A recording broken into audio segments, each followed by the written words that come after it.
Bismillahirrahmanirrahim. Assalamualaikum warahmatullahi wabarakatuh.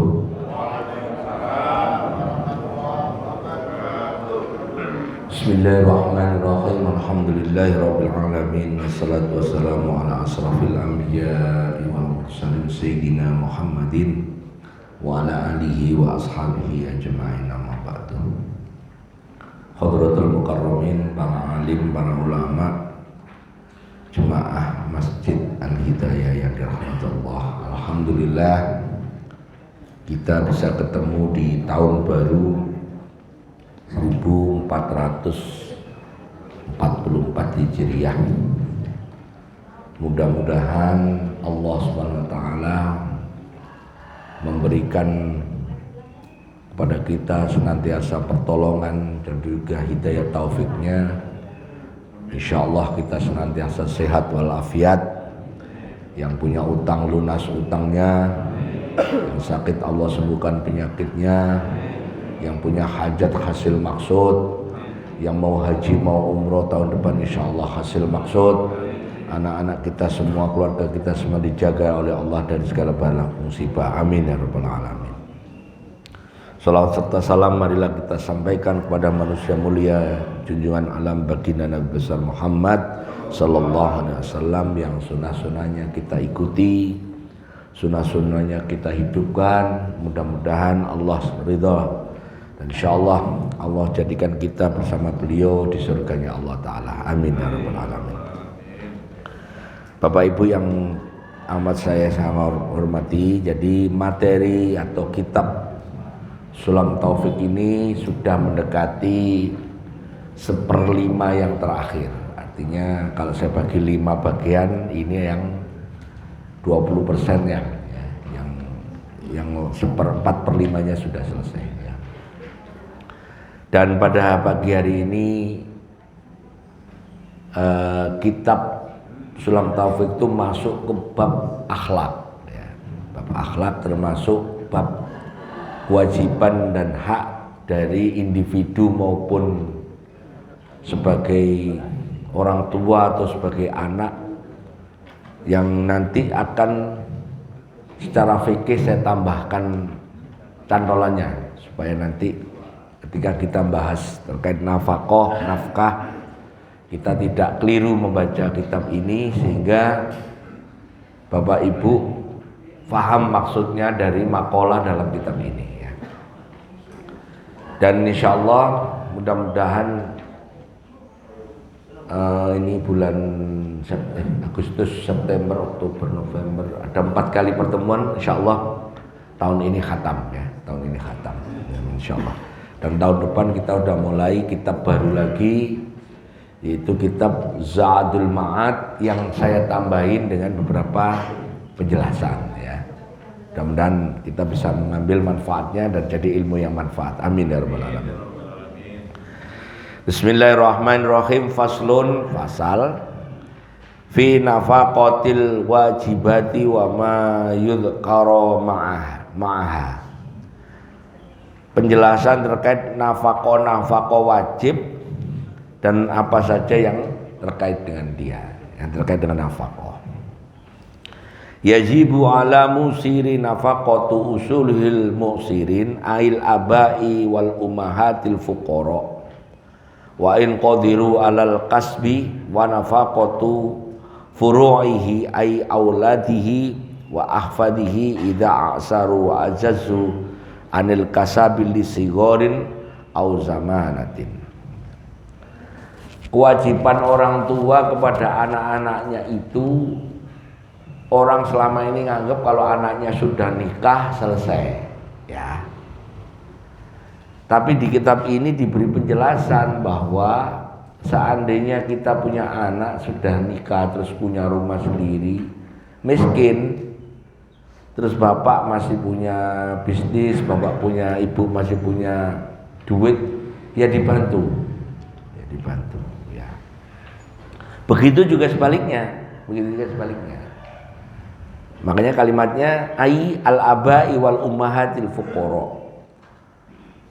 Makanya termasuk juga anak yang sudah menikah atau sudah bekerja, kemudian bapaknya, ibunya karena semula dulu waktu masih muda, masih kerja terus sudah pensiun, sekarang anaknya yang punya gaji gede, punya penghasilan gede, ya anaknya yang bantu bapak ibunya, gitu. Dan ini kalau tahu rahasianya, hikmahnya, di kitab lain disebut siapa orang, baik orang tua yang masih membiayai anak atau anak membiayai orang tua, itu pahalanya sama dengan jihad, fisabilillah. Karena kalau orang muslim itu memahami ini, maka di keluarga itu diselesaikan. Jadi nggak sampai keluar dulu ke orang lain. Misalnya kekurangan makan sudah diurusin dulu oleh anaknya atau diurusin dulu oleh bapaknya. Jadi misalnya konsep kamu udah nikah, kamu udah urus sendiri keluargamu, ya enggak gitu. Ya, kalau seandainya memang ada ya dibantu. Makanya masyhur kan di Jawa itu, termasuk di kampung saya itu, kalau hari-hari tertentu kayak bulan Muharram begini, anak-anaknya yang jauh itu ngirimi sesuatu ke orang tuanya. Meskipun orang tuanya ya sawahnya ya masih luas, tebunya yang masih banyak, padinya masih banyak, tapi ya anaknya bawa. Tapi yang dibawa ya tahu sendiri, cuman kongguan, kemudian ya sekedar marjan gitu, remdi. Ya terus begitu pulang anaknya ya beras, ya kelapa, dia menang banyak anaknya, menang banyak. Iya, itu di kampung saya ya, nggak tahu kalau di sini. Di kampung saya begitu ya.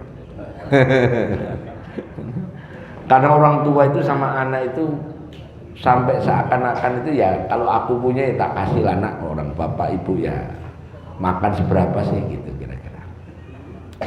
Dan satu lagi hikmahnya, kalau orang tua masih menafkahi anak atau sebaliknya anaknya menafkahi orang tuanya, itu ya pembuka segala pintu rahmatnya Allah, termasuk pembuka pintu rezeki. Bahkan nggak hanya soal nafkah, mendoakan orang tua senantiasa atau orang tua senantiasa mendoakan anaknya, itu juga menjadi pintu terbukanya pintu-pintu rezeki bagi orang yang bersangkutan.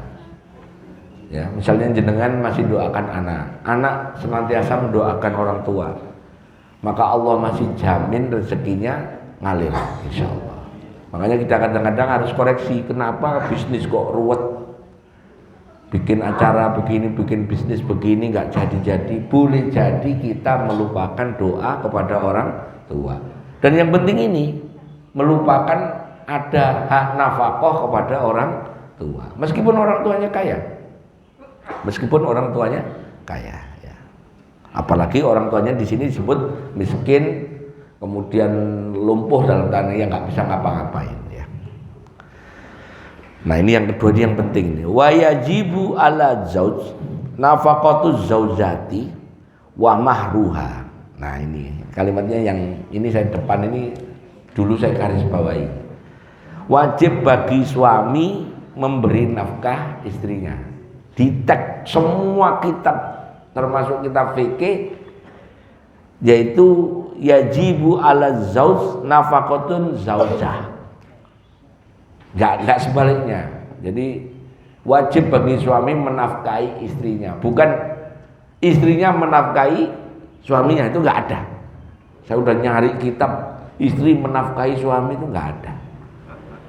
Jadi makanya kalau laki-laki itu memahami ini, di hukum tentang nikah, hukum nikah itu bisa menjadi 5. Hukum nikah itu aslinya mubah, terus bisa naik menjadi sunnah, bisa menjadi wajib, bisa menjadi makruh, bisa menjadi haram. Menikah itu termasuk poligami. termasuk poligami. Cuman saya ngomong begini kan direkam ini nggak enak juga, nanti di-share sama diri istri saya nonton dikebukin saya malah masalah gitu ya. Ya pokoknya ngomong menikah aja lah ya, jangan nyerempet Pak. Lalu ini soalnya pernah saya pergokin di Kalibata. Masih ingat ya. Kapan itu hukum bisa berubah? Ketika nafkahnya nggak cukup, maka menikah menjadi makruh. Ketika nafkahnya si calon suami ini cukup dan itu sudah waktunya nikah, sunnah. Ketika nafkahnya cukup kemudian takut terjerumus ke zina, wajib. Ketika nggak punya nafkah, menikah makruh. Ketika menikah tujuannya jahat atau jelek hanya karena ngincer hartanya perempuan, haram. Jadi menikah itu bisa jadi haram. Contoh misalnya cowok ganteng, pengangguran, ngincer cewek cantik, anak tunggal, bapaknya kaya, pernah sakit jantung masang ring.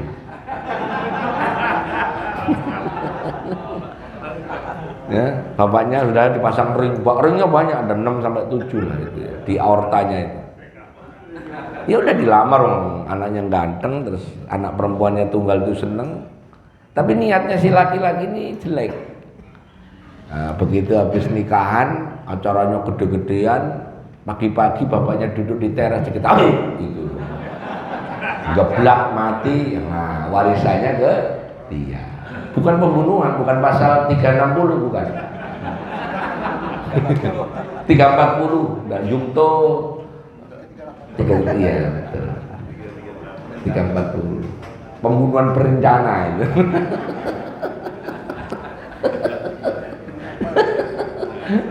Aduh, apal jadinya 340 ya. Jadi gitu ya. Jadi ini kalau yang laki-laki, nah ini hikmahnya, ini saya perlu sampaikan ke bapak-bapak yang di sini ya, di sini. Kalau ini nanti yang bagian terima. Laki-laki yang pagi berangkat meniatkan dia nyari nafkah untuk mencukupi istrinya dan anak-anaknya, dan juga kalau lebih nanti juga untuk orang tuanya, itu pahalanya sama dengan jenengan berangkat ke masjid sholat jamaah. Tiap langkah diganjar dengan pahala oleh Allah. Makanya bagi sampean yang masih bekerja, syukuri, karena seandainya kita paham, maka mencari nafkah itu juga menjadi sumber pahala, sumber kemuliaan dari Allah Ta'ala ya. Bahkan sampai orang yang menceraikan istrinya saja masih ini dijelaskan wa alaihi laha mut'atun, memberikan kesenangan. Di situ kata mut'ah maknanya uang sangu untuk yang dicerai, bukan nikah mut'ah yang dikenal itu, bukan ya, bukan. Ini maksudnya. Kemudian ini wa yajibu ala zaujati ta'atul zauji fi nafsiha illa ma la yakhillu wa la tasumu naflan wa la yakhruja min baitihi illa biidni. Yang bagian bawah itu. Maka bagi seorang perempuan, karena dia dinafkahi oleh suaminya, maka hukumnya wajib taat.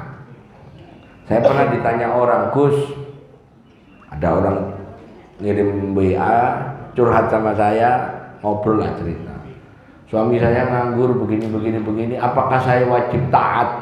Pertanyaannya begitu. Udah nggak nafkahi, saya kerja nyari duit sendiri, dia cuman nongkrong ngopi, apakah saya wajib taat? Di dalam penjelasan fikih, suami yang tidak bisa memberi nafkah, istri boleh khulu. Boleh khulu. Khulu itu gugat cerai ya, karena hak cerai kan ada di suami ya, khulu boleh ya, khulu aja, minta khulu Ya, saya cerita minta cerai, tapi saya masih sayang loh, masih sayang ya sampai pelihara itu suamimu. Siapa tahu ada nanti musim Lebaran Idul Adha laku dijual dan gitu. Lo nggak kerja kok, makan tidur ngopi, makan tidur nonton TV, nggak kerja. Ya, nanti kan gemuk, nanti kalau pas Idul Adha tolong dilotin. Loh terus istrinya ini malah marah sama saya, kok sadis gitu loh. Lah sampai nanya saya begitu, kan saya bilang hulu, kalau dia, tapi saya masih cinta ya wes, ya sampai pelihara, udah, nggak usah tanya saya, udah diopeni. Siapa tahu nanti ada pameran apa ditaruh, dipamerkan. Ada WA-nya ada ini, nggak tahu cuma dari mana. Pokoknya saya itu, ya tak jawab. Saya itu kan jawaban saya tanya jawab konsultasinya gratis kok, ya tak jawab sekenanya saya gitu aja.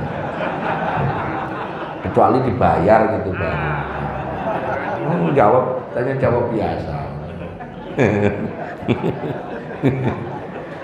Jadi gitu ya. Jadi suami kalau mau sudah memberi nafkah maka bagi wanita wajib taat. Wajib taat itu tanpa alasan sebenarnya, ya taat gitu aja. Sampai saking taatnya ada ibadah yang kalau tanpa izin suami ibadahnya menjadi haram meskipun ibadahnya sah. Contoh iktikaf. Sampai iktikaf ke masjid tanpa izin suami, menurut mazhab Maliki iktikafnya sah tapi haram. Misalnya jenengan Ramadan nggak pamit suaminya, tahu-tahu iktikaf, maka iktikafnya kalau pakai tata cara fikih sudah benar, iktikafnya tetap sah tapi haram. Bahkan di mazhab Syafi'i mau izin atau tidak, kalau istrinya cantik iktikafnya makruh. Kalau istrinya cantik, tapi kalau nenek-nenek boleh sunnah. Kalau nenek-nenek sunnah. Makanya pengajian itu yang banyak nenek. Jarang yang glowing itu jarang.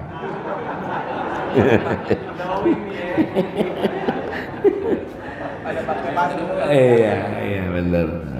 Dah, itu ya. Nanti bisa ditanyakan, nanti ditanya jawab yang lainnya. Jadi ada kewajiban dari istri kepada taat pada suami tanpa alasan. Kalau taatnya taat gitu saja. Bagaimana dengan istri yang kerja? Suaminya kerja, istrinya kerja, ya nggak apa-apa. Makanya ada namanya orang yang mau menikah itu namanya prenuptial, marriage, perjanjian pranikah. Ya. Jadi misalnya ada seorang laki-laki, seorang perempuan seneng, yang laki-laki kerja, yang perempuan kerja, ngobrol, bang, nanti kalau kita nikah aku tetap kerja ya.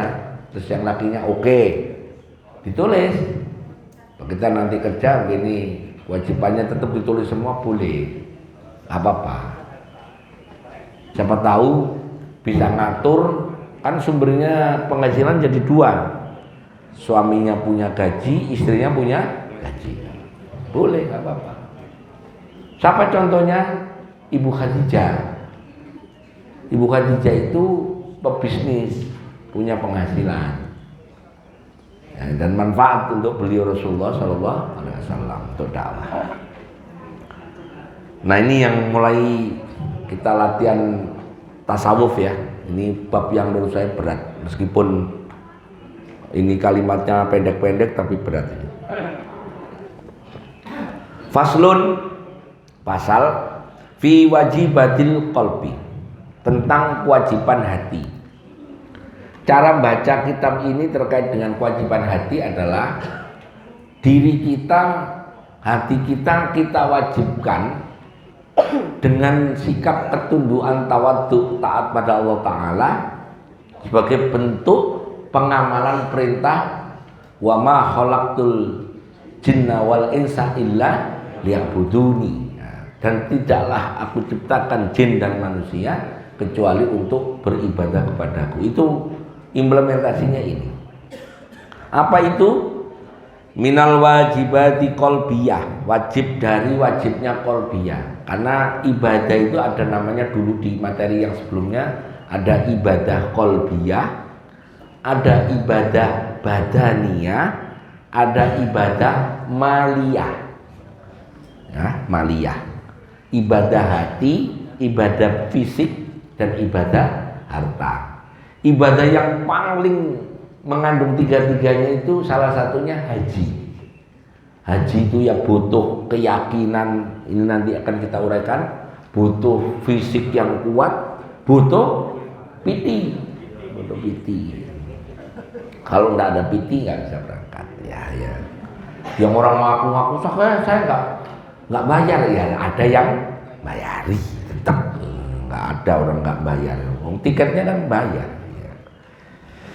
Nah, karena ini ibadah qalbiyah, kama taqaddama niyatuhu, kama taqaddama bayanuhu fi babil usuluddin, ya, telah dibahas di bab ilmu usuluddin. Yaitu yang pertama terkait wal iman. Apa saja isinya? Pertama, iman kepada Allah Ta'ala, ya. Iman kepada Allah Ta'ala. Ini gak ada cerita untuk nawar, ya. Iman kepada apa yang datang dari Allah Ta'ala, yaitu kitab-kitab Allah.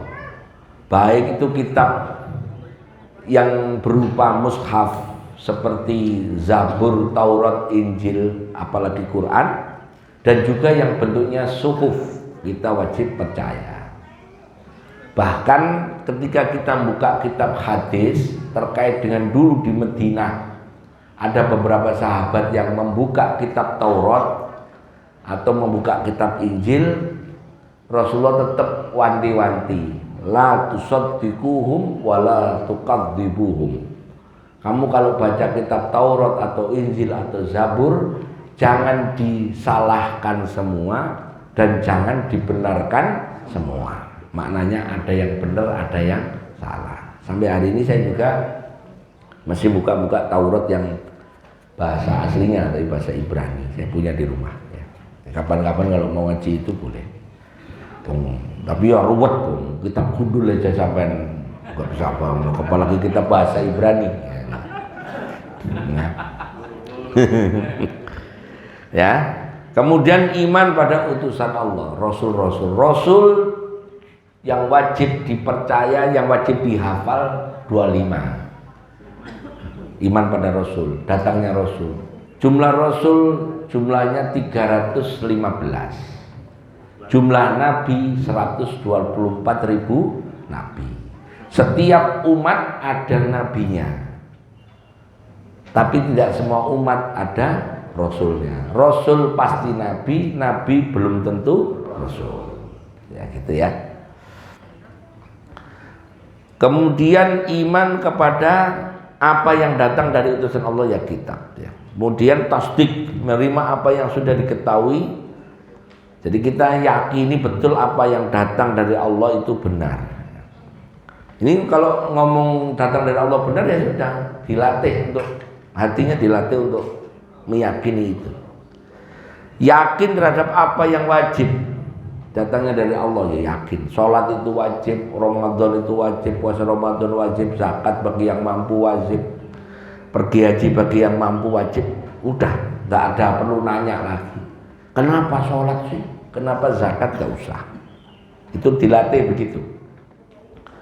Ikhlas yaitu amal yang ketaatan hanya untuk Allah saja. Nah, belajar ikhlas itu Imam Syafi'i selalu menyelipkan kalimat lillahi ta'ala di lafadz niat itu. Sebenarnya salah satu hikmahnya adalah latihan ikhlas. Makanya di madzhab Syafi'i itu ada talaffuz niat, mentalafut atau menlafatkan niat. Usolli fardhu subhi raka'ataini mustaqbilal qiblati adaan ma'muman lillahi ta'ala. Nawaitul wudu'a li raf'il hadatsil asghari lillahi ta'ala. Dari kalimat lillahi ta'ala itu maknanya dilatih hati kita untuk ikhlas semata-mata karena Allah Ta'ala. Walaupun nanti pas sholat kecampur-campur, Walaupun habis zakat ya ada kadang-kadang, misalnya sampai punya duit 100 juta, zakatnya berapa kalau 100 juta? 2,5 juta. Kalau 1 miliar 25 juta. Misalnya sampai punya duit 1 miliar. Ya, amin aja. Begitu 25 juta terus mikir, loh banyak juga ya 25 juta. Wong kelasnya sudah bikin mall, mosok zakat 25 juta masih nanya. Udah punya mall, udah bisa punya mall udah. Ya. Ada sih, cuman saya nggak sebut namanya. Ada.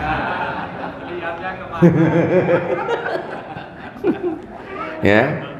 Nah, nomor 8 ini menyesali karena maksiat, karena melawan perintah Allah. Itu minimal menyesal. Misalnya mau izin dulu pernah nggak sholat, karena sengaja nggak sholat, nah nggak usah sholat lah, capek misalnya. Terus sekarang sadar, dulu saya pernah nggak sholat karena seakan-akan melawan Allah. Sesali dulu, menyesali dulu, toh itu sudah pintu ampunannya Allah. Menyesali. Nah selanjutnya pakai ilmu fikih yang dulu, dihitung berapa jumlah sholat yang ditinggal, berapa jumlah puasa yang ditinggal, berapa kali nggak bayar zakat, dihitung sekarang, dibayar sekarang mumpung masih hidup. Gimana Gus kalau utangnya itu umurnya sekarang udah 50, nggak sholat dari balik umur 15 sampai umur 40, berarti 25 tahun. Ya sampean bayar pakai sholat. Berat Gus. Ya alternatif kedua, dikiaskan dengan puasa. 1 waktu sholat 1 mud, berarti 1 hari 1 mud itu 0,7 kali 5, 3,5 kilo kali 365 kali 25. Kita hitung waktu itu berapa? Kalau dikonversi itu kurang lebih 375 juta. Kijang Innova second. Kijang Innova yang baru kan 400-an. Kalau Alphard jauh lah, masih mahal Alphard. Ya. Yang menyesali kemaksiatan. Terus berikutnya tawakal. Nah, tawakal ini salah satu cara melatih hati untuk menuju ridho terhadap putusan Allah. Tawakal itu didahului dengan usaha. Begitu usahanya yang diupayakan itu tidak sesuai dengan ekspektasi, itu diawali dengan tawakal dulu. Ya sudah, saya sudah usaha, saya sudah berusaha, hasilnya seperti itu, ya sudah, ya nerima, tawakal. Ya. Supaya gini, kalau tawakal ini ada, kita itu nggak kemerungsung, kata orang Jawa. Kemerungsung itu apa Mas Rudi? Enggak, kemerungsung itu GG mongso itu lah, apa ya? Pengennya gede, pengennya ini, tapi mak kelutik. Nah, gitu, itu kemerungsung. Sesuatu yang diinginkan itu seakan-akan aku pengen ini, kemerungsung semua di ini bener ambisi. Ya, kemerungsung ini malah kelihatan ambisi, kemerungsung. Ya. Ya, kalau kemerungsung hanya di mulut saja, itu kata Jawa cangkeman. Ngomong cangkeman. Omdo betul, ngomong doang. Nah, tawakal ini termasuk cara Allah mendidik hambanya untuk nanti ridho kepada putusan Allah. Loh berarti Gusti Allah itu gimana sih, katanya punya sifat Rahman Rahim, kok kita doa nggak pernah dikabul? Allah itu tahu kebutuhan kita. Bukan sampean berdoa itu nurut keinginan kita, tapi Allah akan memberikan sesuai dengan kebutuhan kita. Makanya dulu yai saya kalau ngajari doa itu ada beberapa zikir atau wirid itu nggak ada doanya. Jadi zikir yang diijazahkan pada saya itu ada beberapa zikir, nanti kalau mau monggo. Itu nggak ada doanya, habis zikir ya nggak ada doa, ya habis zikir ya sudah. Wong masa iya kita baca hasbunallahu wa ni'mal wakil, hasbunallahu wa ni'mal wakil 1000, kemudian la haula wala quwata illa billah 4000, Ya sudah, habis itu sudah. Ya sudah, itu aja dipahami bahwa Allah yang akan mencukupkan segala kebutuhan kita, tidak ada daya upaya kecuali dari Allah. Ya sudah. Kapan Allah ngasih? Ya sewaktu-waktunya kapan. Makanya kalau degree itu dipahami, saya merasakan sendiri. Ini saya bukannya ini ya, bukannya nyanyi nyontoin aja. Saya itu jarang minta ini, jarang. Jarang. Tapi tahu-tahu ada gitu. Misalnya kayak begini. Saya pengen nasi kuning, nggak tahu nanti nasi kuning apa tidak gitu. Saya dan di rumah mudah-mudahan nasi kuning. Ya nggak tahu kalau apakah nasi kuning. Coba aja nanti lihat. Kita tunggu aja nanti.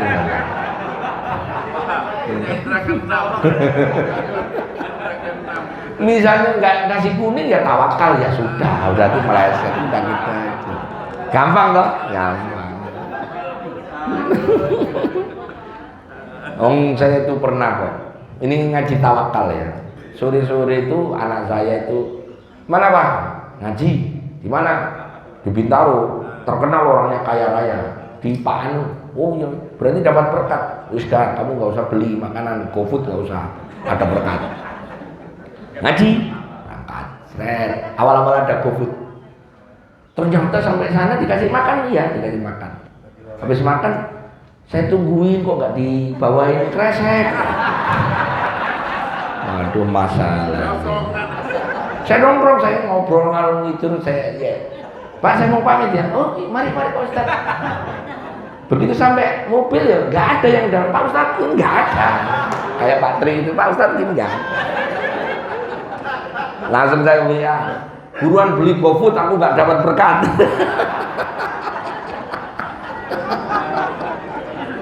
Itu gara-gara tawakalnya meleset itu tadi. Ini beneran. Kata istri saya makanya jangan banyak berharap gitu. Udah yakin banget karena orangnya kan terkenal biasanya ngasih berkat, ini kok tumben ini ya. Itu masih mending. Kapan hari ada orang kaya lah di Tangerang situ. Selamatan haji dulu sebelum Covid. Saya bilang sama anak saya, "Mana Pak? Selamatan haji. Perlu beli makanan enggak usah, pokoknya dapat lah." Ya karena ya sama seperti itu.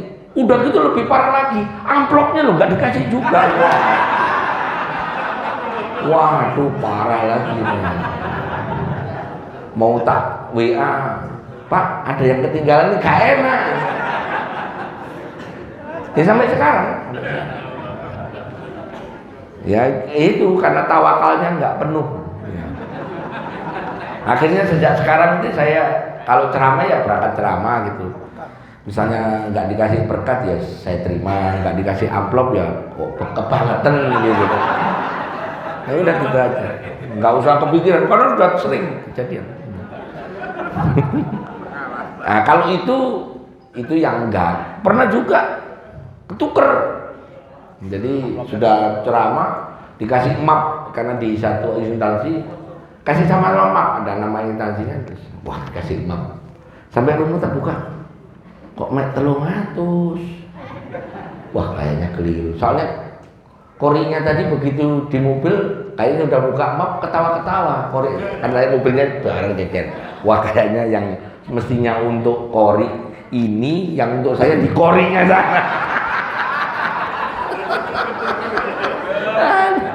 Rezeki ketuker. Makanya saya bilangin kalau iya itu kecelakaan betul. Ya sudah ya saya nggak protes enggak. Cuman saya tandain orangnya awas ya. Tandain aja, nah, biarin aja.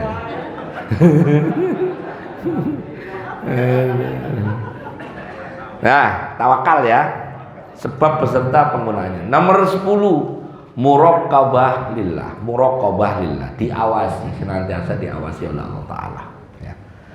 Yang ke-11 ridho. Nah ini ridho. Puncaknya penghambaan seseorang kepada Allah Ta'ala adalah ridho terhadap apa yang diberikan, apa yang datang dari Allah. Ridho. Dan ridho ini termasuk yang paling sulit. paling sulit itu ridho. Ridho diatur, ridho diperintah, ridho dilarang, ridho ditakdir Allah apa itu paling sulit. Makanya kita minta supaya Allah memberikan sikap ridho kepada kita, dan insya Allah kita termasuk hamba-hambanya Allah yang diridhoi. Ya. Radhiyallahu anhum wa radu an. Ya. Kemudian husnudzon kepada Allah Ta'ala, berbaik sangka pada Allah Ta'ala. Ana inda dzonni abdi bi, saya menurut prasangka hambaku kepadaku, kata hadis qudsi.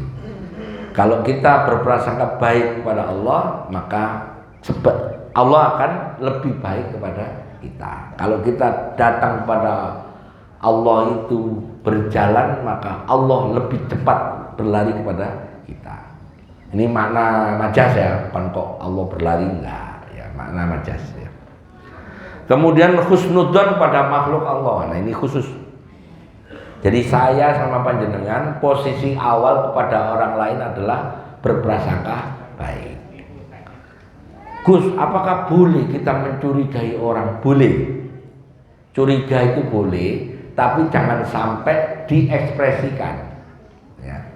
Misalnya ada orang pagi-pagi naik depan rumah kita, saya balik. Nah itu boleh ditegur. Ngapain sampean balik mas? Nggak boleh. Boleh, itu boleh. Tapi sampean mau nyolong nggak boleh. Itu nuduh namanya, nggak boleh seperti itu. Ya. Kemudian mengagungkan syiar Allah. Yang dimaksud di sini adalah tanda ketaatan kita. Makanya di ibadah itu ada yang ibadah memang itu harus pamer, harus disiarkan. Bukan riya, bukan. Contoh, sholat jamaah, sholat Jumat, sholat Idul Fitri, Idul Adha, takbiran, motong hewan kurban, berangkat haji, bayar zakat, itu boleh dipamerkan, boleh disiarkan. Yang nggak boleh itu sedekah, sholat malam, ya, sholat sunnah, itu nggak usah disiarkan. Kan pernah saya sampaikan dulu kan, mau sholat tahajud nulis status sedang wudhu, nggak lama kemudian sedang ruko masih ngetik, nggak mudeng, ya, kayak gitu ya. Jadi, tapi kalau sholat Jumatan sampai ya tetap keluar, nggak usah pakai.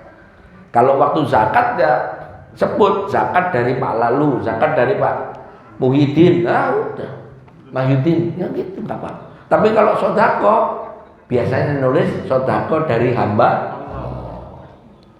Nah itu memang betul nggak apa-apa. Tapi kadang-kadang salah naruh juga. Begitu hamba Allah naruh yang lainnya cuma 10.000, 5.000, 50.000, 100.000, dia 10 juta. Hamba Allah 10 juta. Terus nanya, tahu nggak hamba Allah yang 10 juta? Saya.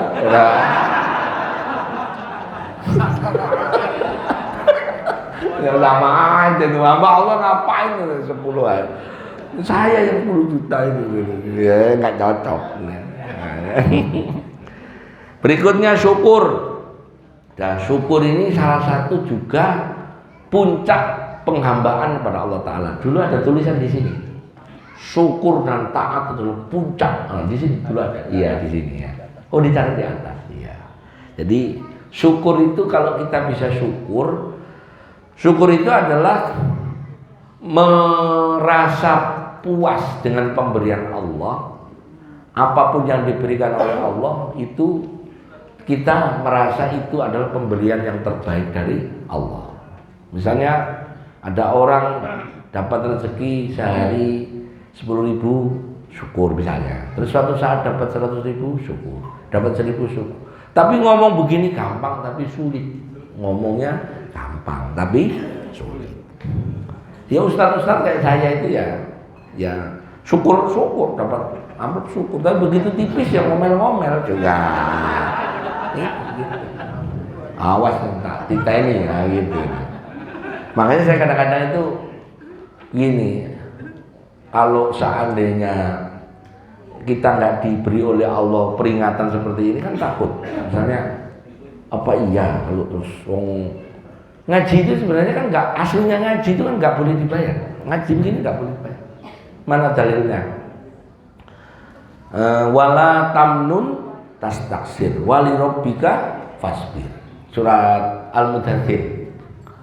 Ketika Rasulullah SAW diangkat jadi Rasul, surat Al-Alaq 1-5, kemudian ketakutan lari ke rumah, terus malaikat Jibril datang baca surat Al-Muzammil, kemudian datang lagi baca surat Al-Mudaththir.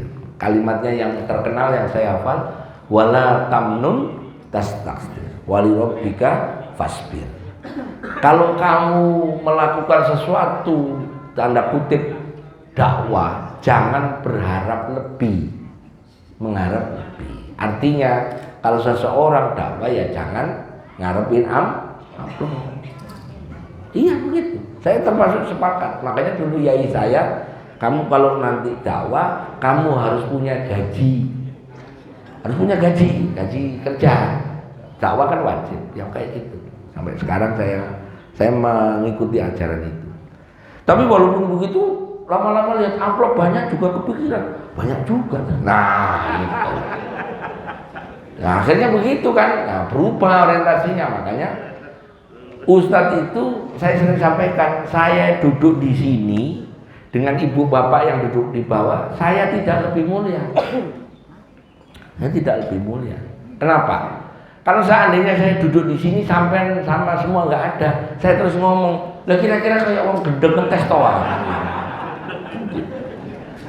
Makanya saya kalau di sini ya sama dengan bapak ibu, cuman bedanya saya ngomong terus ibu bapak dengerin. Nah karena ngomong itu loh terus Pak Tri ngasih aja itu sebenarnya hanya itu aja. Kasihan orang ngomong kok gak dikasih, malah ngomongnya banyak lagi, ngomel-ngomel tapi ya gitu. Sabar itu termasuk yang berat. Sabar ini adalah yang paling berat. Sampai-sampai Allah itu membersamai orang yang sabar. Innallaha ma'as shabirin. Kemudian sikoh, percaya bahwa rezeki itu sudah dijamin oleh Allah Ta'ala. Garis tangan itu atau garis rezeki tidak tertukar. Jadi kalau kejadiannya tadi amplopnya Kori ke saya, amplopnya saya ke Kori, itu memang rezekinya saya. Kok bisa orangnya lupa itu, kok bisa? Nah, itu di rumahnya kepikirannya itu, nggak tawakal tadi kan gitu.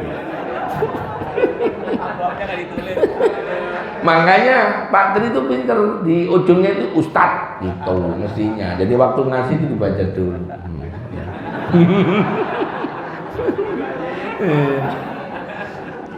Terus curiga pada nafsu yang menyuruh pada kemaksiatan. Jadi kalau nafsu kita mulai tadi itu mulai ambisi, mulai kemerungsung, nah itu wah ini bahaya.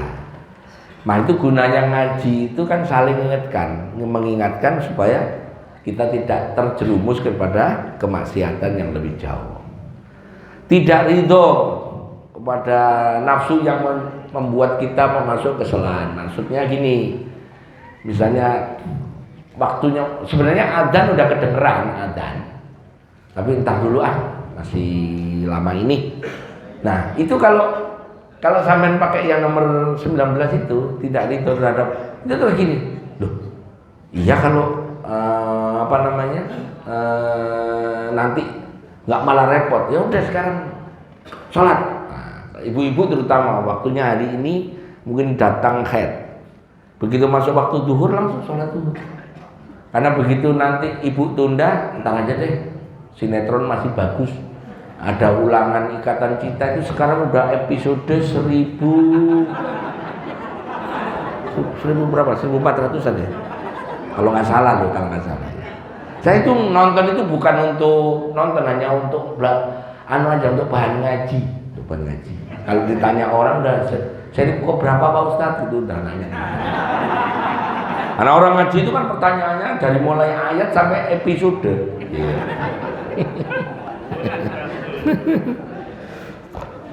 Membenci setan, maksudnya membenci kepada perkara-perkara yang mengajak kepada kemaksiatan. Nah, nomor 20, nomor 21. Membenci dunia itu maksudnya gini loh. Jangan sampai perkara-perkara duniawi itu menyeret kita melupakan esensi hidup. Esensi hidup itu ibadah. Sedangkan mencari nafkah, mencari harta itu untuk bekal ibadah. Jangan sampai tujuannya itu bergeser karena mikirin bekal. Karena sibuk nyari bekal tapi nggak melaksanakan esensi tujuannya yang dicari. Nah kita tujuannya kan memang ibadah kepada Allah Ta'ala. Itu maksudnya. Membenci ahlul maksiat termasuk. Kalau saya ada orang maksiat nggak saya benci, cuman menghindari supaya kita nggak keseret saja. Kalau sampai bisa dakwah kepada ahlul maksiat kayak guru saya di Jawa Timur itu, dulu yang nemen-nemenin orang yang minum-minum itu, cuman tidak terjerumus kepada ikut minum-minum, diajak pelan-pelan untuk kembali ke jalan Allah. Maksudnya itu. Cinta pada Allah Ta'ala menempatkan hati untuk beribadah tadi. Cinta pada kalamnya, menjaga Al-Quran hafalan kita, menjaga supaya apa yang kita pahami dari ngaji kita laksanakan. Nah, itu termasuk menyintai firman-firman Allah Ta'ala. Mencintai utusannya, senantiasa bersolawat. Pada solawat pada Nabi itu sampai-sampai Allah titipkan di dalam rukunnya ibadah, rukun khutbah, rukun sholat, rukun doa, semuanya ada supaya kita mencintai Rasul kita, yaitu Nabi Muhammad SAW. Termasuk mencintai para nabi, para rasul. Kita juga mempelajari kebiasaan beliau membaca doa-doa yang biasa dibaca para nabi. Mencintai para sahabat. Nah, nomor 28 khusus menyintai ahlul bait. Nomor 29 menyintai muhajirin ansor. 30 menyintai orang soleh. Khusus nomor 28 langsung geser. Menyintai siapa tadi? Ahlul bait. Siapa itu ahlul bait? Nah, ahlul bait itu adalah, pertama, ada yang berpendapat itu adalah keluarganya Nabi, keturunannya Nabi Muhammad Sallallahu Alaihi Wasallam. Saya pernah ngaji begini, ditanya orang, Gus, kita ini turunan Nabi atau bukan? Saya jawab, kita semua turunannya Nabi, tapi Nabi ada, nggak usah khawatir. Nah, kalau yang turunan Nabi Muhammad itu ahlul bait terbatas, cuman ada konsekuensinya. Kalau nanti misalnya definisi ahlul bait yang keturunannya disebut habaib, laki-laki kalau habib, kalau perempuan habibah, kalau laki-laki syarif, kalau perempuan syarifah, kalau dia memang definisi yang kita pakai yang disebut ahlul bait adalah itu, dan resikonya adalah ahlul bait tidak boleh menerima sedekah, maka kalau ada syarif atau habib atau syarifah atau habibah, kalau misalnya jadi penceramah nggak boleh terima amplop. Makanya saya ini nggak mau ngaku jadi habib. Paham ya? Karena nggak boleh. Harusnya konsekuen itu. Karena kedudukan mulianya itu sampai nerima amplop, nerima sedekah nggak boleh. Mana dalilnya tadi? Wala tamnun tastakthir wali rabbika fasbir. Terus ada yang mengatakan ahlul bait itu yang nomor 2, yaitu keluarganya Nabi Muhammad dan keturunan istri beliau. Ini juga sama. Ya, nomor 3, mudah-mudahan kita termasuk. Keluarga Nabi adalah para pengikutnya ila yaumiddin, ila yaumil ma'ad, sampai hari kiamat. Ini pendapat dari Imam Syafi'i. Jadi berarti kalau umatnya Nabi Muhammad ya termasuk keluarga Nabi Muhammad. Cuman apakah kalau kita sudah masuk nomor 3 keluarganya Nabi Muhammad boleh nerima tadi sedekah? Nah, ini jadi persoalan. Rupanya ulama juga ngerti yang sama sekali tidak boleh nerima sedekah adalah memang keluar keturunan murni dari Nabi Muhammad SAW. Kalau kita pengikutnya kan ada yang bukan dari Nabi Muhammad, ada yang dari nabi-nabi terdahulu seperti Nabi Nuh. Nabi Nuh menurunkan anak namanya Yafet. Yafet menurunkan anak salah satunya namanya Sin. Sin kalau bahasa kita namanya Cina itu, ada yang mirip Sin, sipit Korea Jepang. Sin lari ke bawah punya keturunan namanya Yunan.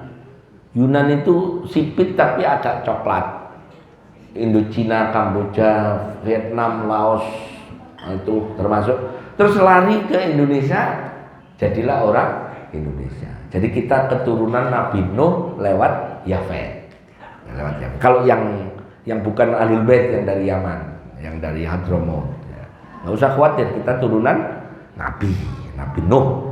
Ya. Kalau yang Nabi Muhammad dari Sam, karena anak Nabi Nuh kan 3, Ham, Sam, Yafet. Yafet menurunkan bangsa-bangsa sebelah timur. Sam menurunkan bangsa-bangsa Arab, bangsa Yahudi, Ibrani. Terus yang Ham menurunkan bangsa yang pakunya besar, badannya tinggi tapi kulitnya lebih gelap, orang-orang Afrika. Jadi semuanya turunannya Nabi Nuh. Nabi Nuh itu anaknya Lami. Lami itu anaknya Matusaleh. Matusaleh itu anaknya Ahnuh. Ahnuh anaknya salah satunya dari keturunan Nabi Sis. Terus Nabi Sis anaknya Nabi Adam. Jadi akhirnya kita semuanya adalah anak Nabi Adam. Gak usah khawatir. Yang keempat yang disebut Ahlul Bait adalah orang-orang yang bertakwa dari kalangan umatnya. Jadi ya kalau sampean semua ini di sini semua, Pak, insya Allah kita semua termasuk orang-orang yang bertakwa. Di samping bertakwa juga kita masih meyakini bahwa Rasulullah adalah Rasul. Ya udah, berarti kita pengikut atau umatnya Kanjeng Nabi. Jadi kita semua mudah-mudahan termasuk Ahlul Baitnya Rasulullah Shallallahu Alaihi Wasallam. Jaminannya semuanya kullu ummati yadkhulunal jannah illa man aba wa may ya'ba. Siapa orang yang semua umatku adalah masuk surga kecuali yang tidak mau. Siapa yang tidak mau? Ya tadi, yang tidak taat, yang tidak sabar, yang tidak tawakal, yang tidak ridho, yang tidak percaya dan seterusnya. Ya, dah sampai sini waktunya tanya jawab. Monggo. Ini Pak Mahnis ya. Di kemarin kita hari Jumat sudah sholat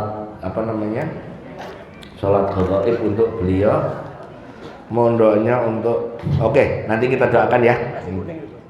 Oh benar nasi kuning ya? Iya kayaknya benar.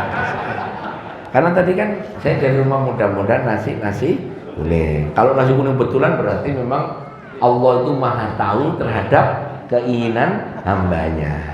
Kalau meleset ya udah tawakal saja. Nah kan? Nasi kuning betul? Nah kan? Saya itu nggak tahu loh, serius betul. Bukan feeling, saya itu pingin nasi kuning. Allah kabulkan. Feeling aja. Insyaallah. Anissa, nggih, nanti silakan pertanyaan dulu deh. Bener kan nasi kuning? Enggak mulai. Saya